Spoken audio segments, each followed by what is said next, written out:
দূরের এবং কাছে আমার বন্ধুরা যারা আমার এই ভিডিওগুলো রীতিমতো দেখো, তোমাদের জন্য আমি আবারও হাজির হলাম নতুন আরেকটা ভিডিও নিয়ে। চলো প্রস্তুত প্রণালী শুরু করা যায়। আসসালামু আলাইকুম everyone, welcome to cooking network. আমি এখানে অল্প কিছু রকমের সবজি নিয়েছি। আপনারা চাইলে আরো বেশি সবজি দিয়ে এই সবজিটা রান্না করতে পারেন, যে যার মতন করে। আমি রান্না করার পর কিছু পেঁপে আমি রেখে দিয়েছি। এই সবজির মধ্যে পেঁপে না দিলে কিন্তু ভালো লাগে না। এই পেঁপেটাকে আমি খোসা ছাড়িয়ে নিচ্ছি। এবার এই পেঁপেটাকে আমি লম্বা লম্বা পিস করে নেব, যে যার মতন করে পিস করে নেবেন। বিয়ে বাড়িতে আমরা অনেক রকমের সবজি খাই, কিন্তু এরকম সবজি আমি বাসায় যখন বানাবো তখন বিয়ে বাড়ি থেকেও ভালো হবে। এখানে কিছু গাজর আমি অ্যাড করব।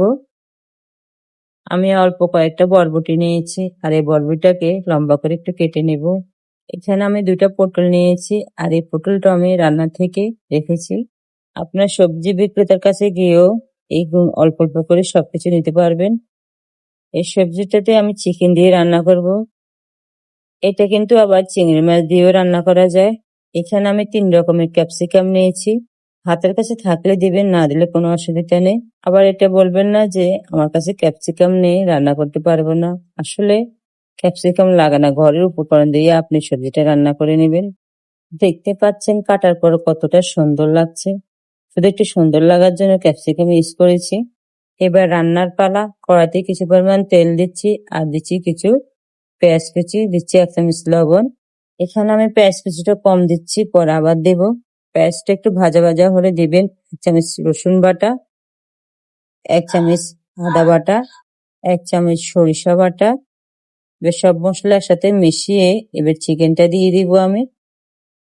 পেঁয়াজ সাদা অবস্থায় চিকেনটা দিয়ে ভেজে নেবেন, না পেঁয়াজ যখন লাল হয়ে যাবে চিকেনটাও কিন্তু লাল হয়ে যাবে।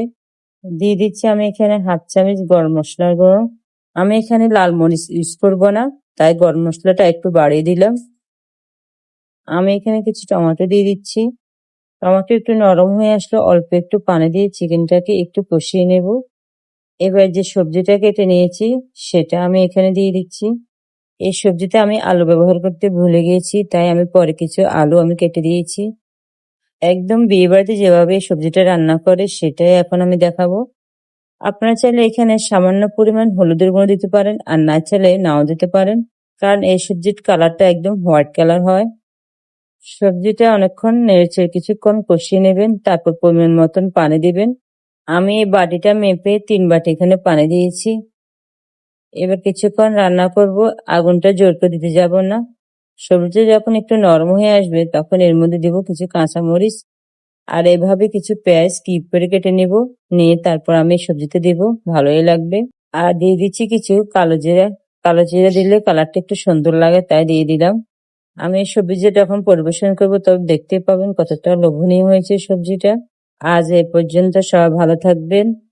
আল্লাহ হাফেজ।